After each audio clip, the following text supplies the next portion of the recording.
अभियान राबवण्यात येते, मोठा उत्साह सगळ्या कार्यकर्त्यांमध्ये दिसतो। तुम्ही स्वतः आलात, चंद्रकांत पाटील देखील कोथरूडमध्ये फिरतायत, प्रत्येक जण 25 घरे करणार आहेत। काय अभियान तुम्ही दिसणार? हर घर मोदी का परिवार असं अभियान आहे। 10,000 कार्यकर्ते 2.5 लाख घरी 10 लाख मतदारांना भेटणार आहे आणि मोदींचा नमस्कार सांगणार आहे। विकसित भारताच्या संकल्पाला जनतेने साथ द्यावी अशी विनंती आम्ही जनतेला करतो आहे आणि मला या गोष्टीचा आनंद आहे की पुणे शहरामध्ये जो प्रतिसाद मिळतो आहे प्रत्येक घरून फार मोठा प्रतिसाद मिळतो आहे।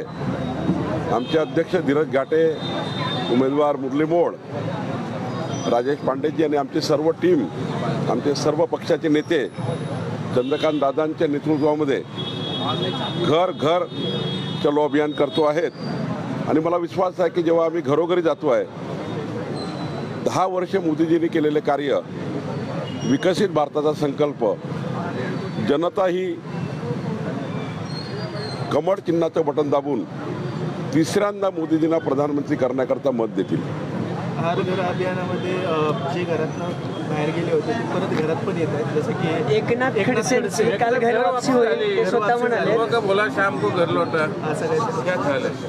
नाही, केंद्रीय समिती जी आमची आहे, जी पक्षप्रवेशाचा विचार करतं, राज्याची समिती आहे जी पक्षप्रवेशाबद्दल विचार करतं, काही प्रस्ताव आले तर त्याबद्दलचा विचार राज्य आणि केंद्रीय समिती करेल आणि मग निर्णय होईल। एकनाथ खडसेंनी बोलून दाखवलंय काल, त्यांनी माध्यमाशी बोलताना मी जाणार आहे, घर वापसी म्हणावी लागेल का, तुम्ही समजून घेणार? नाही, एकनाथजीची आणि इच्छा असेल किंवा त्यांनी जर पक्षामध्ये येण्याचं त्यांचं मत असेल तर शेवटी विकसित भारताच्या संकल्पाला मोदींच्या नेतृत्वामध्ये आम्ही पक्षप्रवेश करतोच आहे आणि पक्षात येण्याकरता आम्ही कुणालाच ना म्हणत नाही, कारण शेवटी मोदीजीच्या नेतृत्वातला भारत आणि त्याकरता येणारं जे काही लोक आहेत, जे काही नेते आहेत, आता आम्ही अशोक चव्हाण साहेब पक्षप्रवेश झाला आहे, अर्चनाताई पाटील चाकूरकरांचा झाला आहे, तर जे जे पक्षप्रवेश होतील त्याला पक्षामध्ये संघटना वाढवण्याकरता आमच्या उपयोगात आहे। नाही, खडसे स्वतः येत आहेत पण त्यांची मुलगी येत नाहीये, सून ऑलरेडी तुमच्याकडे तिकीट दिलेलं आहे तुम्ही, हे मग हे तारेवरची कसरत कशी करणार? मी आता वारंवार सांगतो आहे की केंद्रीय आमची समिती राज्याची समितीचा विचार करेल, शेवटी निर्णय संपूर्ण करावे लागतील, तुटक निर्णय होणार नाही।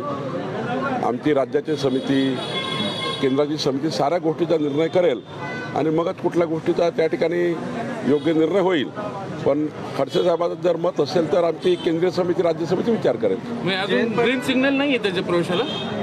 ग्रीन सिग्नलची गरज नाही आहे। शेवटी विकसित भारताच्या संकल्पाला मोदींच्या नेतृत्वात ज्यांना ज्यांना भाजपमध्ये यायचं असेल, आमचा दुपट्टा नेहमीच तयार आहे।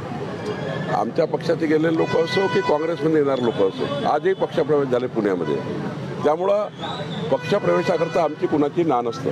नाही, पण त्यांचे अमित शहा सोबतचे, नड्डाजींसोबतचे फोटो आलेत दिल्लीत भेटलेले 15 दिवसापूर्वी, मग आता काय समिती विचार करणार आहे? असं आहे, नड्डाजी, अमितभाई सर्वांनाच भेटतात, आम्ही रोज भेटतो, त्यामुळे काही वाद नाही आहे कुठला, पण शेवटी एक निर्णय प्रक्रिया आहे, त्या निर्णय प्रक्रियेचा फडणवीसांचा विरोध आहे का? काही कोणाचा विरोध नाही, बाहेर गेले असं बोललं। देवेंद्र याचा विरोध नाही, देवेंद्रजी कधीही खडसे साहेबांच्या विरुद्ध नाही, उलट खडसे साहेबांना सर्वात जास्त, मी साक्षी आहे, खडसे साहेबांना सर्वात जास्त मानाचं स्थान, हृदयातलं स्थान देवेंद्रजींनी पहिल्यापासून दिलं आहे। खडसे जे आमचे नेते होते त्या काळातही त्यांनी देवेंद्रजींना पूर्ण त्या ठिकाणी सहकार्य केलं आणि देवेंद्रजी मुख्यमंत्री झाल्यानंतर आणि आजही त्यांच्या मनातला खडसे साहेबांचा सन्मान हा कधीच कमी झाला नाही।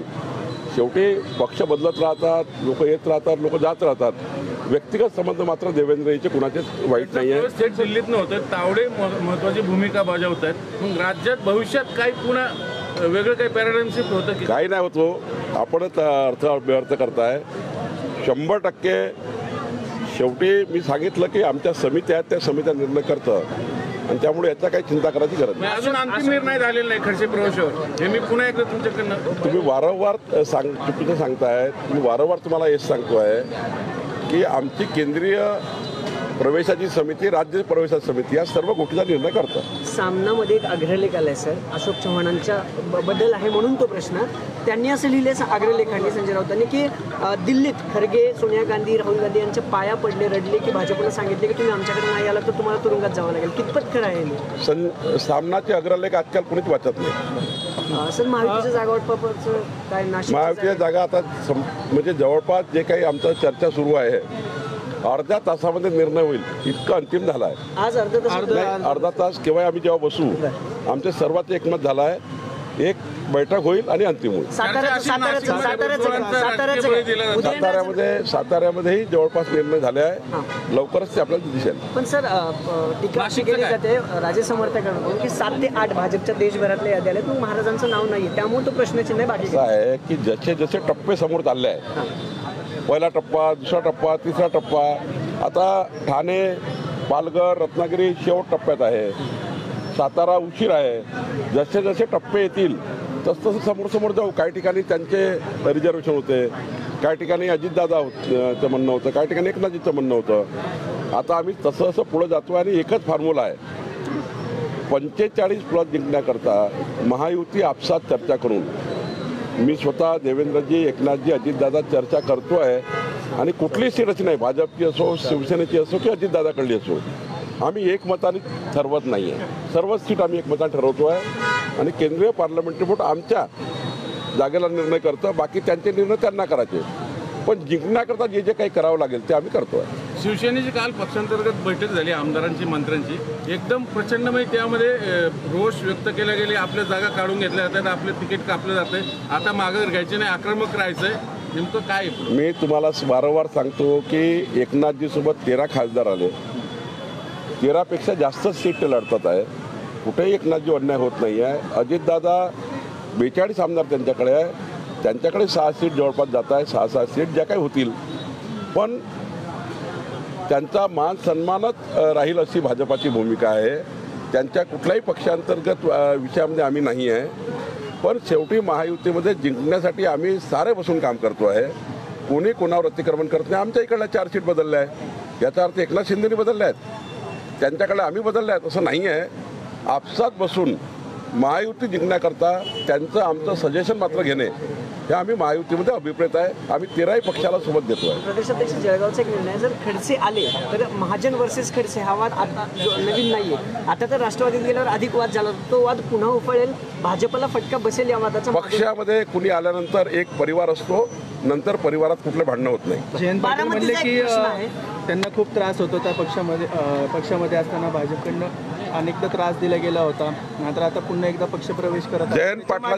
जयंत पाटलाच्या पक्षामध्ये एवढे वाद झाले आहे की राष्ट्रवादी 2 भागात तुटलेली आहे. बारामतीचा एक प्रश्न आहे, विजय शिवतारे अपक्ष लढण्यावर ठाम होते, आम्ही शेवटपर्यंत त्यांचे प्रचार दौरे केले, 5 लाख मतं, पण असं काय भाजपना किंवा फडणवीसांनी टॉनिक दिले की त्यांनी माघार घेतली? देवेंद्रजी, एकनाथजी, अजितदादा तिघांनी मिळून शेवटी एखाद्या कार्यकर्त्याच्या मनात काही कन्फ्युजन निर्माण झालं असेल, ते कन्फ्युजन काढणे आमची जबाबदारी असतं.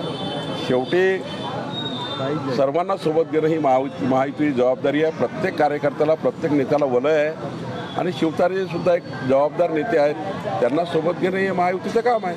सागर बंगल्यावरील तक्रार निवारण केंद्रावरचा लोड कधी कमी होणार? नाही, असं काही लोड वगैरे नाही आहे. देवेंद्रजी मुख्यमंत्री होते 5 वर्ष राज्याचे, त्यांचे सर्वांचे संबंध आहेत. एक राज्याचे अष्टपैलू कर्तृत्वाचा धनी नेता म्हणून देवेंद्रजीकडे पाहिलं जातं. अष्टपैलू कर्तृत्व त्यांचं आहे म्हणून त्यांना मान आहे. एकनाथजी आणि अजितदादा बसतात आणि गैरसमज दूर करतात. काही लोकांचे भाजपचेही गैरसमज असतात, ते अजितदादा कधी कधी समजावतात, काही ठिकाणी एकनाथजी समजवतो, काही ठिकाणी आम्ही समजवतो. शेवटी महायुती आहे. सर, वंचितचा एक प्रश्न आहे, सगळ्या जागा वाटप झालं, सगळं झालं, ऐन टायमाला असं काय महाविकास आघाडीत झालं असावं की त्यांना प्रेस घेऊन स्वतःची उमेदवारी डिक्लेअर करावे लागले? काँग्रेस पार्टी ही नेहमी डॉक्टर बाबासाहेब आंबेडकरांच्या पासून जर विचार केला तर काँग्रेस पार्टी नेहमी आंबेडकर विरोधी राहिलेली आहे. भंडारा आणि मुंबईमध्ये डॉक्टर बाबासाहेब आंबेडकरांना हरवण्याचं पाप काँग्रेसने केलं आहे आणि प्रकाश आंबेडकरजींना राजकारणामध्ये स्तर्यता येऊ नये, प्रकाश आंबेडकरजी एस्टॅब्लिश होऊ नये याकरता काँग्रेसचा नेहमी प्रयत्न राहतो. काँग्रेस हा विचार करतं की प्रकाश आंबेडकरजी जर त्या ठिकाणी एस्टॅब्लिश झाले तर आम्हाला थ्रेट होईल. शेवटी प्रकाश आंबेडकरजीला मानणारा एक वर्ग आहे. काँग्रेसला वाटतं की प्रकाश आंबेडकरजी मोठे झाले तर आमच्यापासून हा वर्ग दूर जाईल आणि त्यामुळे काँग्रेस पार्टी नेहमी आंबेडकर परिवारावर अन्याय करतो. थँक्यू.